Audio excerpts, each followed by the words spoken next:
Pinky parlour वाली इथेच राहते का? या अरे अंदर कुठे घुसू राहिल्या? ते इंग्लिश वाले या होता, मराठी वाले या होता. या आता. ओ ताई कशाने करते? अहो हा गोदडी शिवायचा धागा आहे आणि एक नंबर मी गोदडी शिवते. तुमची आयब्रो तुम्ही अशी करून देते 1 मिनिटात.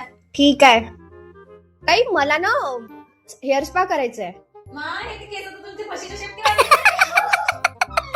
सॉरी. मला आयब्रो पाहिजे, आरसा देता का? बाई गो, हाता आरसा फुटलेला आहे. ओ ताई, घरगुती पार्लर मध्ये असाच आरसा भेटणार आहे. मला मेकअप करायचंय. तुम्हाला कोणता मेकअप करायचा आहे? 10,000 आमचा फुल एचडी मेकअप आहे आणि एचडी मेकअप 5,000 आहे. तुम्हाला कोणता करायचा आहे? बापरे इतके? मला साधा सुद्धा 200 रुपयावाला करून द्या.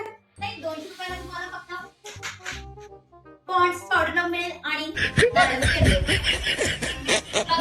मेकअप किती छान करून द्यायला. याच्यानंतर पिंकी पार्लर मध्ये जायचं, त्या बॉबी वालीकडे जायचं नाही. ती तुम्हाला 500 रुपयाला महाग मेकअप करून दिला. ठीक आहे, ते येते मी. हा ठीक आहे.